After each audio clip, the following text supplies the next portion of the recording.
Доброе утро, друзья! Завершился второй тур Лиги чемпионов по футболу. Вчера состоялись заключительные 8 матчей, в которых приняли участие два российских клуба – Краснодар и Зенит.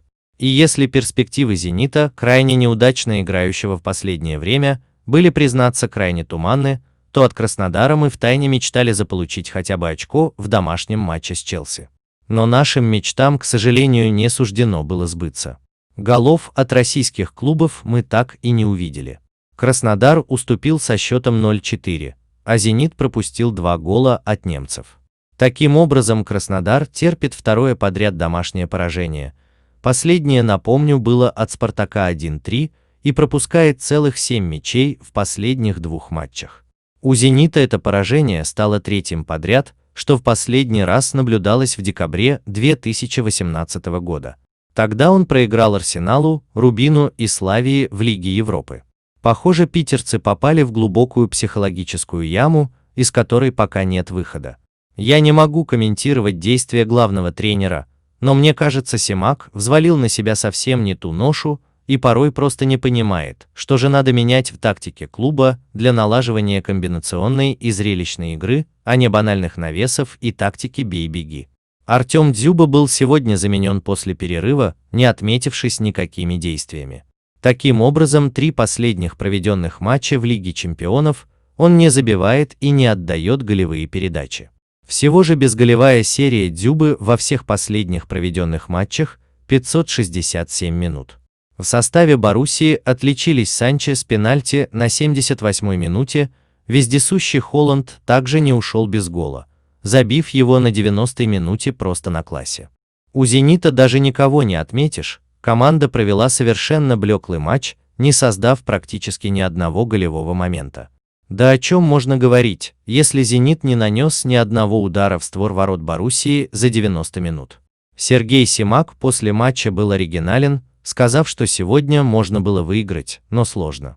С такой игрой рассчитывать на что-то более высокое, чем занять 3-е место в группе и попытаться пробиться в Лигу Европы, очень трудно.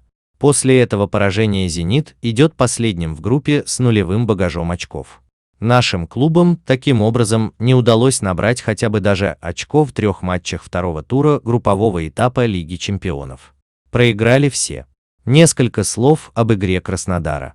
Говорят, у голкиперов бывают черные дни. Сегодня такой день выдался для вратаря Краснодара Сафонова. На его совести 2 гола из 4. Справедливости ради отметим, что такого разгрома футболисты Краснодара не заслужили, имея в своем активе несколько опасных голевых моментов. Немного непонятна риторика главного тренера южан Мурада Мусаева. Он, как ни странно, остался доволен компактностью и дисциплиной команды. Постойте, я что-то не понимаю, как можно главному тренеру остаться довольным при 4 безответных пропущенных мячах? Наверное, он знает что-то больше, чем мы. Стоит отметить 2 назначенных 11-метровых в ворота Краснодара. И если первый пенальти на 14-й минуте Жоржини не реализовал, угодив в штангу, то Тимо Вернер на 75-й минуте был точен. Напомню, до этого мяч попал в руку Мартыновичу в штрафной площади. В активе Краснодара попадание в перекладину в матче. Краснодар и Локомотив идут в своих группах на 3-х местах. Они опережают своих прямых конкурентов за 3-е место в группе клубы Red Bull и Рен только за счет голов, забитых в выездных матчах с этими противниками. Теперь коротко об остальных матчах дня. В группе Е Севилья победила дома Рен со счетом 1-0. У испанцев отличился Де Йонг.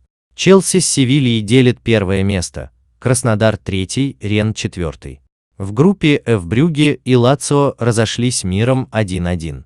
На гол Корrea у Лацио ответил с пенальти Ванакин у Брюгге. Лацио и Брюгге, имея в активе по 4 очка, опережают Боруссию на очко. У Зенита гордый 0 в активе. В группе Г Ювентус дома уступил Барселоне 0-2. Отличился Дембеле с паса Месси. Ну и как обычно дежурный 11-метровый реализованный Лионелем Месси. В другом матче киевское «Динамо» не смогло удержать преимущество в 2 мяча в гостевом матче с венгерским Ференцварошем. У «Динамо» отличились Цыганков и Депена, у венгров Нген и Бали. Без потерь в этой группе идет Барса, у Ювентуса 3 очка, у киевлян и Ференцвароша по 1. Ну и в группе Х Манчестер Юнайтед разгромил дома Лейпциг со счетом 5:0, причем Решфорд оформил хэт-трик, выйдя на замену на 64-й минуте. Еще по голу забили Гринвуд и Марсиаль с пенальти. В другом матче группы ПСЖ одолел турецкий Истанбул.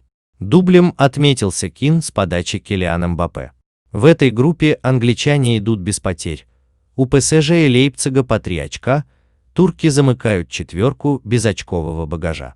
Таков мой обзор матчей второго тура группового этапа Лиги Чемпионов. Прощаюсь с вами до следующей встречи.